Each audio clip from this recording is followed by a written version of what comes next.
Hello and welcome to the Track'em live stream. I am your host Teppo Isperia-Suominen, and with me here is Chris Huelsbeck, a composer, music developer, program developer actually as well, sort of.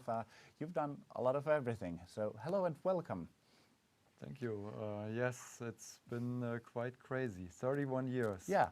So, like you said, 31 years, and this actually came up in your concert yesterday as well. So, you started in 1986, and I have the book of your notes, the piano collection, and the preface mentions that you always wanted to work with games. But was music, did the choice of making music come obviously to you? Or through your family background, you have a very musical family, or was it sort of an accident that you ended up making music? Yeah, so it was a combination of things. I was definitely, as a teenager, kind of addicted to games, as many are, I think. I can quite relate in to the this. very beginning, my first games that I played were actually on the arcade machines, the early arcades. And then I eventually got the Commodore 64, which was also related to my interest in music. And I wanted to actually become a game designer and programmer. Back then, games were developed by a few people, sometimes even like one person doing the whole work. And I was interested in creating games, but it turned out, I mean, I was an okay programmer, but I wasn't that great to really design games and make the whole thing together, until I actually released one game a while later, but that's a different story. So in the meantime, a friend of mine was actually really good at it, and he had already published a game. And he was working on a second game, and he needed music for the game, but he wasn't a good musician. So then I combined my hobby of making music and my musical background with the programming that I knew, and that became something special, and made music for his game, which incidentally didn't come out until like a year later or so. So in the meantime, I had actually other successes with my music. But I made music for his game and he was happy, and that was kind of the start in the games industry. Okay, so a bit by accident maybe, but interestingly, you mentioned your other successes. So your first success piece, I think we can call Shades, the piece that you did for the 64. 64 magazine. Yeah. Was a big computer and gaming magazine in Germany. And they held a contest for music created with the Commodore 64. And so after I did my friend's game, I improved my music player and saw this contest and thought like, okay, now it's on. I want to be part of that cover disc that they promised. I wanted to be at least among the people who were selected for those for the cover disc. And then I sent a piece in, and to my surprise, I won the contest. So and that was Shades. 10 people would get on the cover disc, and this was your goal when you entered, and you ended up first. Yes. Okay. So it's Shades. Was it during or before Shades that you created the sound monitor system for the C64? Yeah, that was actually after, because the editor that was handling the contest was quite enamored with, you know, what I had done and how can this like teenager from near Frankfurt do music that he perceived of like, I mean, he was a fan of Rob Hubbard and stuff, and he thought like, okay, this is our guy from Germany who can compete with those guys from England. So. And he was very interested how I did it, and I tried to explain it to him, and it's very complicated because in these early days I had to like punch in the numbers into memory one by one, and it was really tedious.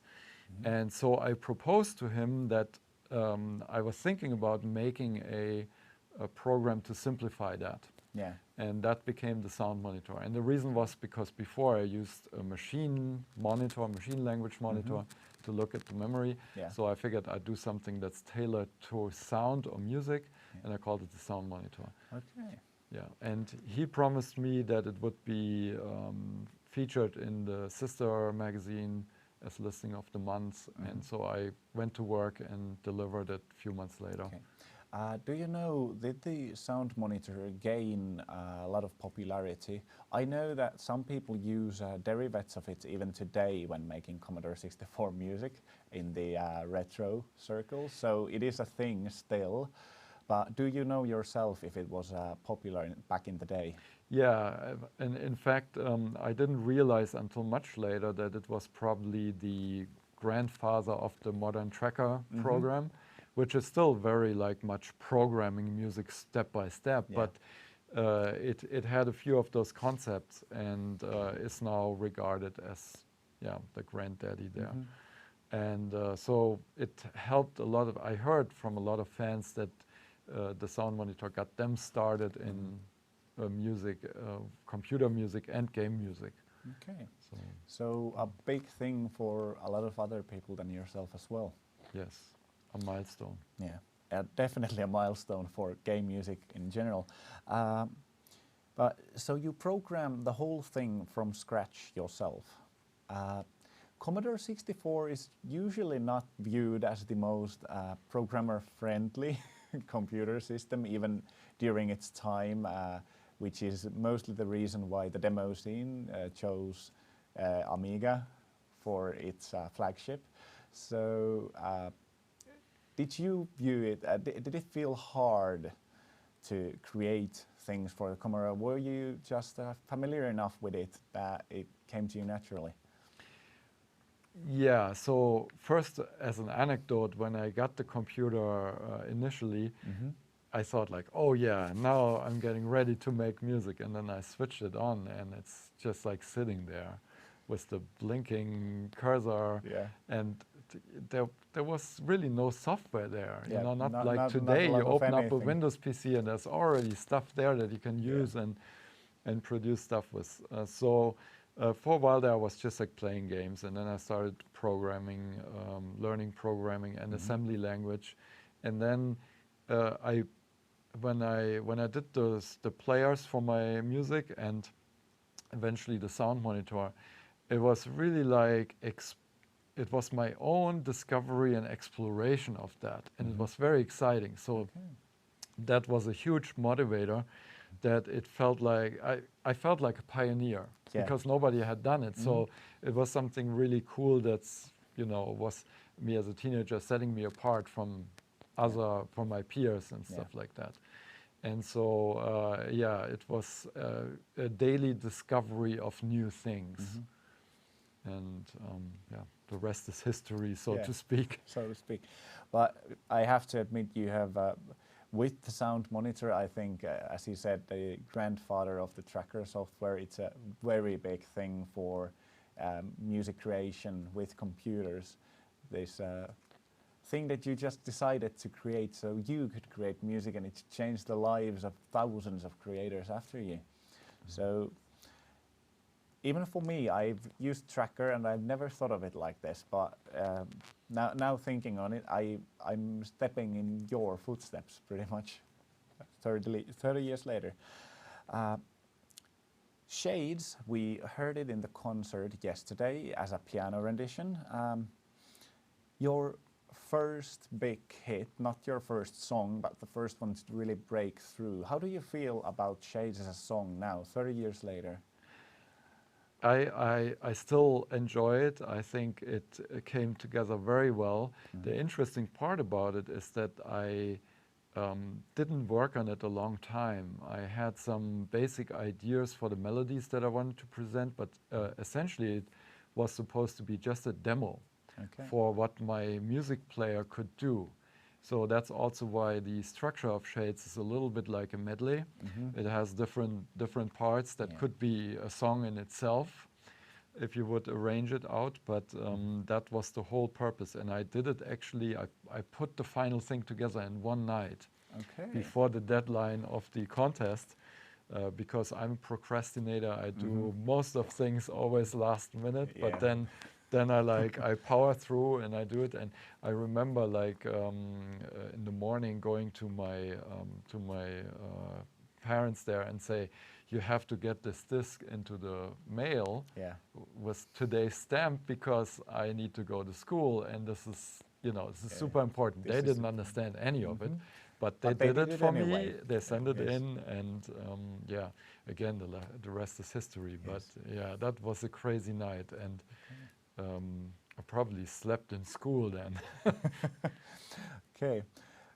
It is interesting that you mentioned that it felt like a medley, because I've actually thought about it while listening to it, that it has so many different pieces that fit together but do not seem to be created as maybe so much as a whole.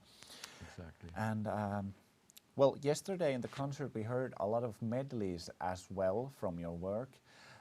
How do you feel about medleys in general? Do you like your pieces better as singular pieces, or do the medleys, do you feel that they bring out something new and something different about your work? Most of the time, the medleys for the piano collection or something like that were just done because there's so many pieces, and it's hard to choose. If you only can choose one piece for one game, which of the many in-game pieces are you choosing? So you're just like taking the best bits and put them together. That was the reason there, and I'm fine with that. That works actually well to present the material. How do you feel about mixing? I've heard some works where your work has been mixed together with maybe even other people's work or other work done by yourself. What's your view on this? Yeah, I have only heard very few that you would define as mashups, but there's a lot of remixes out there of the old game music, and there's some amazing work there, and I always enjoy hearing fans remixing my music, so that's I'm very supportive of that. Yeah, so always interesting to you as well to hear what the fans want to do with your work. Yeah, definitely. Definitely. Okay, only a year after Shades was published, you were working with Rainbow Arts. The game company and your work with it would go on to become rather famous and infamous at times as well, with some of the threatened lawsuits and drawbacks of games and everything. And Rainbow Arts and the games and the music that was done, there are still talk pieces to this day. They are used as examples of what happened in the dark ages of the gaming industry. What are your most memorable experiences or things that you would like to bring out of your time during working with Rainbow Arts? What sticks to memory to you? Yeah, so I think it's a little bit more like the Wild West that it was, because we were really so heavily inspired by what came out of Japan and Asia. And yeah, so those were like crazy times. I remember when I first joined Rainbow Arts, they had a bunch of projects in the works, but nothing was really outstanding games that I would have seen or defined. And so that was all new to me, but they offered me a job, and I had a possibility to go out of school and live my dream and make music and do it for games and stuff. But really, like, some of the early projects that they were working on were rather mediocre, I think. And then came the Jana sisters. And I mean, it was just like most people think it went. They saw Mario Brothers, and particularly the boss of Rainbow Arts saw Mario Brothers and how excited the magazines were about it. And that was an import. Nintendo did not have a presence in Germany.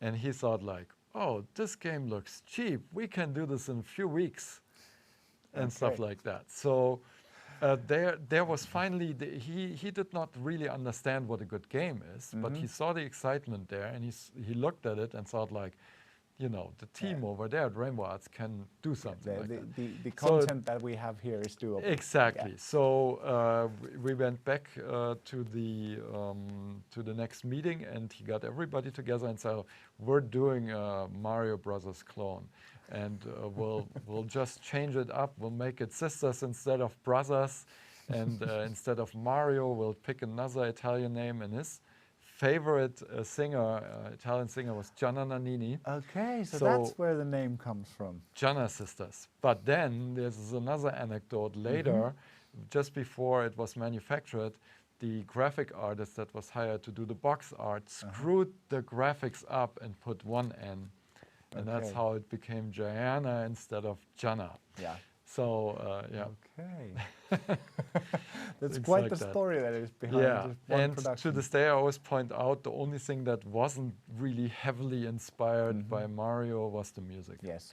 The music is probably the thing that is most used from Gianna Sisters, other than as a warning example of how you should not copy other people's work because it bites back.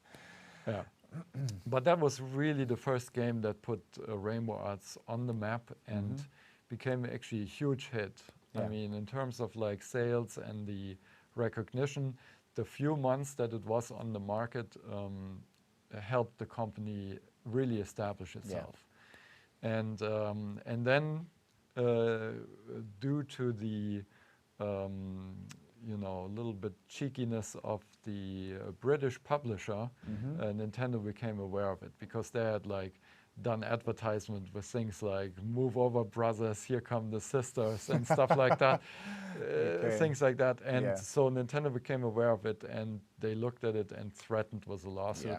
Though the lawsuit never came, but Rainbow Arts took notice and pulled the game from the shelves. And the rest is history. Kind of. Do you have any other situations or people or events that would have stuck to memory from your time at Rainbow Arts? Oh, there's so much. It's really hard, you know. You were with them for quite a long time. Yeah, like 3-4 years. Yes. And then even as a freelancer, I continued for a while. Yeah, but essentially, like, the plagiarism didn't stop at Gianna Sisters.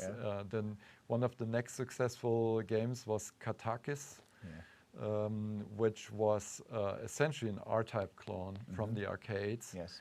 And again, the company eventually got into hot water with that, because there was a British company that had secured the rights to bring R-Type to the home machines. And then they saw it and again threatened. But then they decided to make the best of the situation and actually offer Rainbow Arts the option to produce R-Type for them. Yes, because which was amazing. So first we thought like, oh no, we're like being sued again and stuff like that. And then the best outcome was actually that we were producing this R-Type game for them. And then they allowed the Katakis with some modifications and a name change to go on. Yes. Yeah, but that was another milestone, I think, for us. Yes. I believe my grandfather actually had the original Katakis on a home machine. I believe I have the disc for it still somewhere, sitting at home. That might be worth something today. I believe it might, actually. Unfortunately, the machines to run it are running really low. The decks for C64s are unfortunately easily destructible. You brought a piece with you from a rehearsal from just a couple of weeks ago, I believe. And I think we would like to give it a listen, but would you like to say some sort of a preface for it before we give it a spin? Basically, after Katakis, the next big game for Rainbow Arts was the Turrican series. Yes. And particularly the Amiga versions produced by Factor 5, which I went on to for a long time and still friends with, and they're somewhat active to this day. But Turrican became a huge hit and has had several follow-ups. And 2 years ago, we decided to bring this to the orchestra. And so last year we recorded an album that's out now, with Turrican 2, the orchestral album. And then this year a follow-up, which is taking more pieces from the whole series and bringing it to the orchestra. And that's called Turrican Orchestral Selections. And what we're hearing here was actually recorded last week in Sweden. With the Norrköping Symphony Orchestra. And this is an excerpt from Air Combat. Oh, let's give it a spin. An excerpt from Air Combat in Katarkis with the Turrican. Turrican, sorry, yeah. From the beginning. Yeah. There we go.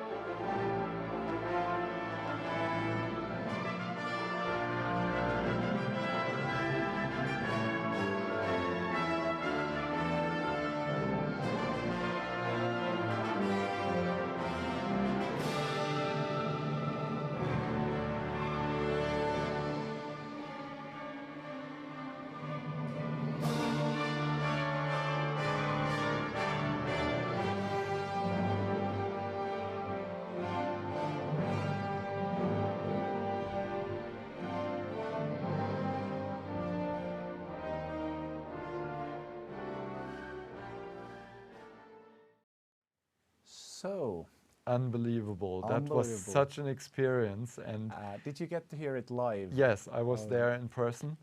And must have been amazing. Mind-blowing. The arrangers that we had and the whole team and everybody who made this possible, including the Kickstarter fans, the crowdfunding that we did for it, is like unbelievable. Yes. And was it so that this album is available, that you could pre-order it? Yeah, we still have pre-orders on our main site, turricansoundtrack.com. Turrican Soundtrack. So people can pre-order it and also get the album from last year, which is also exceptional. The same orchestra, by the way.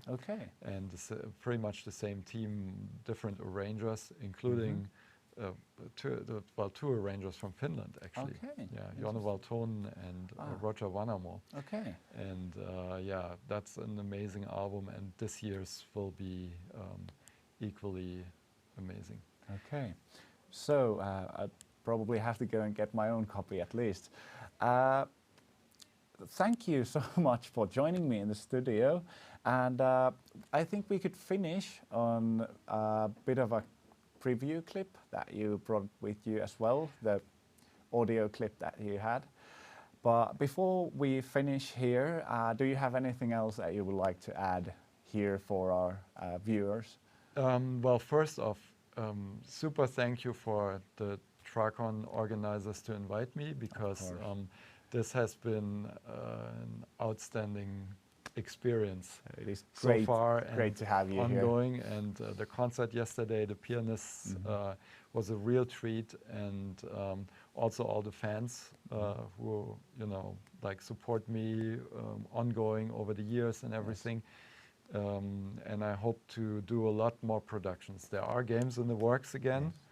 And yeah, talking about that little bonus that I have is actually part of this new orchestral project, because there's a bonus album that comes with it that has brand new Amiga music. So I'm going back to my roots, making music on the Amiga with my original sound tools. And it's kind of like a virtual Turrican 4 soundtrack. It's like as if I had it composed in 1994 or something like that. And this is the first demo piece for it. All right, so let's give that a spin. And Chris, thank you so much for joining me in the studio. And we will be moving on to enjoy the rest of the weekend, and we will finish on the audio clip. Thank you. So let's hear it.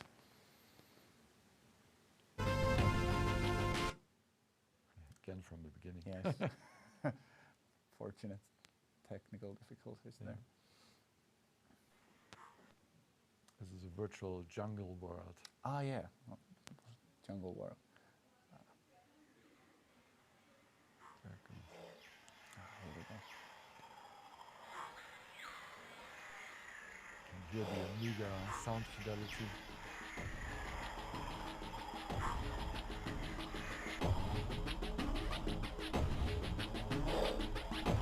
This is one fully with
So a bit of a teaser of the bonus album as well.